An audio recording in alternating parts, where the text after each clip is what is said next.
I'm Jasmine Moulton, and it's time for a reality check.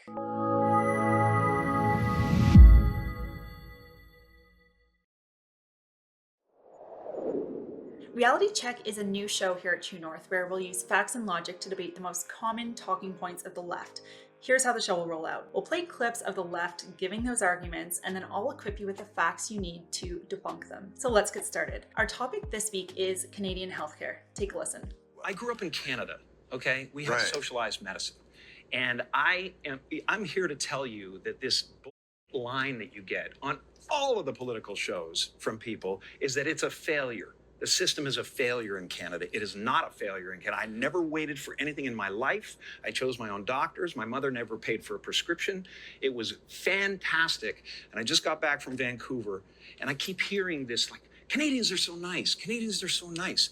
They can be nice because they have health care. Because they have a government that cares about them.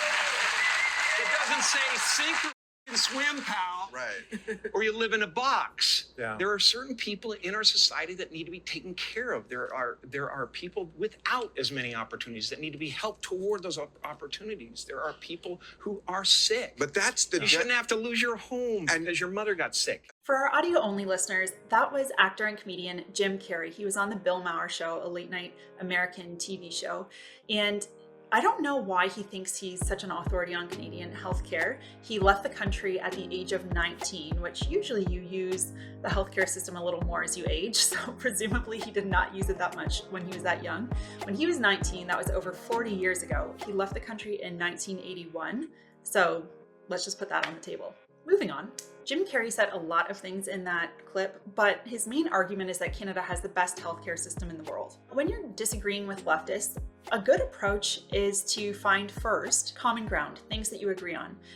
There were a lot of things he said in that rant that I disagree with, but the one thing that he did say is that there are some people who need to be cared for in society. It's a famous Gandhi quote that says, "A society can be judged by how it treats its most vulnerable members." Broadly speaking, most Canadians would agree that low income or the elderly, any sort of vulnerable Canadian should not be denied healthcare simply because they can't afford it. Now, it's a good strategy and a good tactic to acknowledge your common ground, things you agree on, especially in this case, because it disarms whoever you're speaking to of the ability to criticize you for being some sort of heartless or uncaring person who doesn't care about the plight of the poor. But now that you've established that common ground, you should move into your argument. Many studies by many different groups have all confirmed that despite Canada spending a lot of money on its healthcare in relation to comparable countries, either in terms of high-income countries, industrialized countries, or other countries even that have universal access healthcare systems, Canada's outcomes do not rank highly in comparison.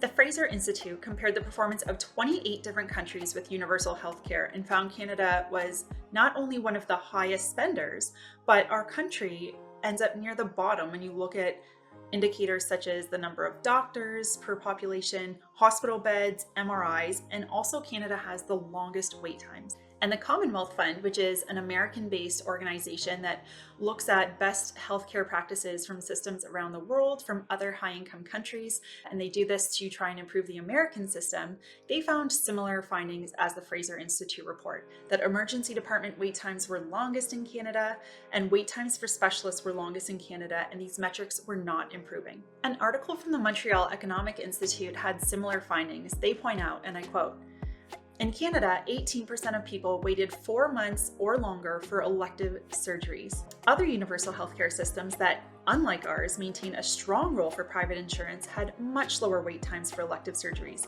In Switzerland, only 6% of patients had waited 4 months or longer. In the Netherlands, just 4%, and in Germany, 0%. So the fundamental argument here to counter the left's idea that Canada has the best healthcare system in the world is that access to wait lists do not equal access to healthcare. Secondstreet.org is a new Canadian think tank that has done incredible work on this topic. I really encourage everybody listening to go check out their work. It really adds a human face to some of these healthcare statistics that we often can brush over when they're on paper, but really there is an element here of human suffering, both in terms of pain and death, that need to be considered very strongly when we're talking about healthcare wait times. Second Street published a report on healthcare wait times back in December 2021, and here's what they found. In the year 2020 to 2021, at least 11,581 patients died while waiting for surgeries, procedures, and diagnostic scans in Canada. They also found that waiting list deaths are on the rise in this country. So as you can see, there's a real human cost here to waitlists in Canada. Shockingly, judges out in BC ruled against letting Canadian patients seek access to medical care outside the public system, even when the waitlists are too long. In this case involving the Cambie Surgery Centre out in Vancouver, the CBC reported that judges wrote, although waitlists denied some patients their charter right to life and security of the person, those violations are permitted under the principles of fundamental justice because the law is meant to ensure equitable provision of healthcare and prevent the creation of a two-tier system where access depends on wealth. This word two-tier always comes up in any sort of discussion about healthcare reform in Canada, so here's how to effectively address that argument when that word comes up. Number one, it's unethical for the government to deny Canadians access to healthcare alternatives if the government's monopoly on healthcare in this country is not providing timely access to healthcare. Secondly, a lot of times when Canadians talk about two-tier healthcare system, they always make this argument that if you did have a private option for some, that would only lengthen the wait times for people in the government systems. But just logically thinking this through, this would not happen. If there were 10 people in line in a government system and then 5 of them left to go to a different system, then obviously the 5 left in the government system would move up the wait list, get their treatment faster. It works out for everybody.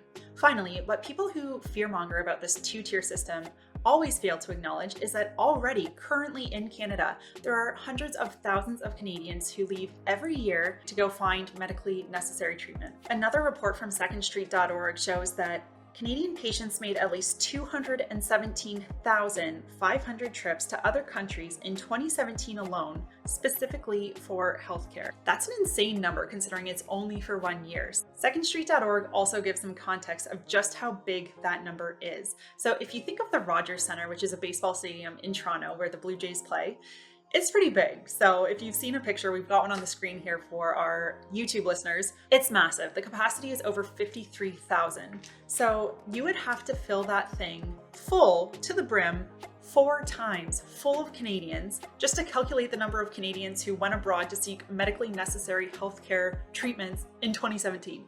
Okay, so that was a lot of information.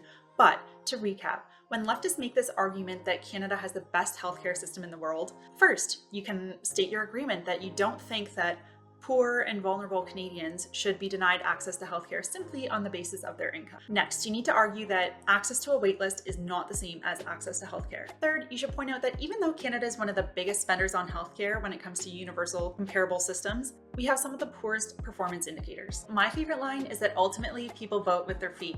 If hundreds of thousands of Canadians are fleeing the country every single year in pursuit of timely medical treatments, clearly there's something wrong with Canada's healthcare system. Moving on, let's debunk argument number 2. Now, you might hear this all the time. The left will say that Canada's healthcare is free. While healthcare is administered by provinces, there are slight variations in every province.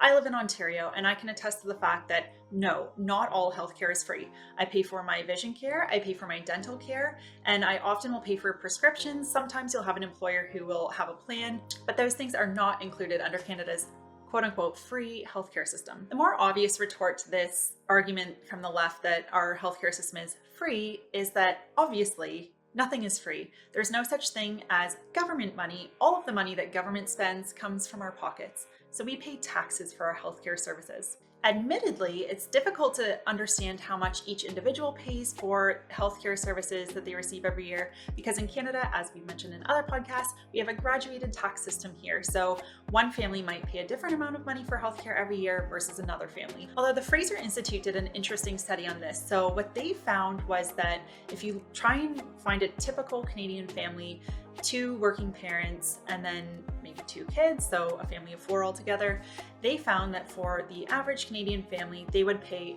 $15,039 per year in taxes for healthcare in Canada. But of course, there are other costs than just what we pay in taxes that are associated with our choice to have this universal healthcare system in Canada. If you consider, for example, opportunity costs meaning because we've chosen this type of healthcare system, what other sorts of costs are we incurring, even in the form of missed opportunities?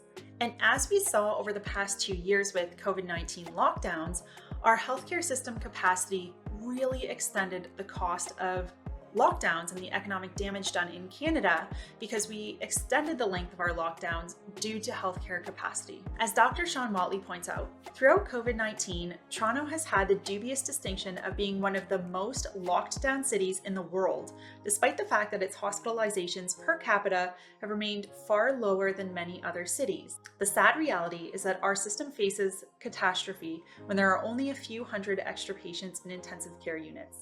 And of course, this finding is corroborated by a Fraser Institute study that looked at other healthcare systems that are universal in access to compare Canada's system, and Canada ranked 25th out of a total of 26 countries they were considering in number of acute care beds per 1,000 people. So to recap, when people argue that Canada's healthcare system is free, it obviously is not free. We pay for it through hefty taxes, and there are pretty substantial opportunity costs associated with having a socialized healthcare system. All right, let's move on to the next leftist argument. Take a listen. Exhibit A, Doug Ford. On the campaign trail, Conservative politicians love to say they're for the people, but we know what happens once they're in office. Families here in Ontario have seen just how far they're willing to go to help the wealthiest few. How quickly they will make cuts to public health and to the services people rely on most. They don't understand that you can't cut your way to prosperity. Doug Ford threatened cuts to Ontario's autism program. He cancelled an out-of-country OHIP program. And he cut Ontario's pharmacare program that was focused on the needs of kids and young adults. Rewarding the wealthy and big polluters and making life harder for the middle class. That's what Conservative politicians do. You might have recognized that voice if you're an audio listener, but if you didn't see who that was, that's Prime Minister Justin Trudeau explaining another leftist argument when it comes to healthcare in Canada, which they excuse the failings of the system by saying, well, it's just underfunded. You know, Conservatives have made cuts to the healthcare system year over year, and it's because of these quote unquote conservative cuts that our social healthcare system is not functioning as well as it should be. So quick math, Justin Trudeau was elected back in 2015, which means he's been in power for 7 years. If he really was so concerned about quote unquote cuts that the previous government had made, he'd have had more than enough time to recuperate those quote unquote losses for the healthcare system. But of course, it's not even true that the previous government cut healthcare funding. In Canada, the previous government that was in power before Justin Trudeau was a Conservative government led by Prime Minister Stephen Harper, and it's pretty easy to debunk Trudeau's claim if you just go back and look budget by budget from the time Harper got into office to the time he left. Healthcare funding increased. End of story. Debunked. Boom. Next, even in my home province of Ontario, which is the most populous province in the country, our Conservative leader, Premier Doug Ford, has also brought healthcare spending to historic highs. So it's simply just not the case that Conservative politicians cut healthcare spending. Beyond that, as we've already stated on this show, Canada is one of the top spenders on healthcare in the world. Switzerland took first place by a hair. They spend about 11.4% of their GDP on healthcare, whereas Canada spends 11.3%, but very similar. So Canada is amongst the top spenders on healthcare in the world. But as Dr. Sean Watley aptly points out, Canada's spending more, but we're getting a lot less for all of that money that we're spending. In a news article he published, he says this: in 1990, the province had 33,403 acute care hospital beds, or 3.2 per 1,000 population, and healthcare spending represented 8.3% of the province's GDP. By 2017, Ontario only had 18,571 beds, or 1.3 per 1,000 people, but health spending rose to 11.3% of GDP. This is simply bad value for money, and any politician who argues that we simply need to dump more money into the system to improve it is ignoring the fact that we have been increasing healthcare spending for decades and been getting less as a result. It's time for more innovation and competition, but that's a little bit difficult when you only have a single payer socialized healthcare system. Last but not least, let's get to the left's most common argument when it comes to Canada's healthcare system, and that is that any sort of privatization talk will lead to the Americanization of the Canadian healthcare system. Take a listen. Had we not won the 2019 election, I wake up in a cold sweat thinking about that. Do you think the Conservatives would have provided the support to individuals and to businesses that we did? Do you think they would have bought the vaccines that we did? No. I don't think so. And so it really, really matters. And it matters for the future. We put out, I think we put this out already. If not, you guys are going to get the scoop on the rest of the country. But we tweeted out some video of Erin O'Toole during the Conservative leadership campaign where he talks about privatizing Medicare. Can you believe that?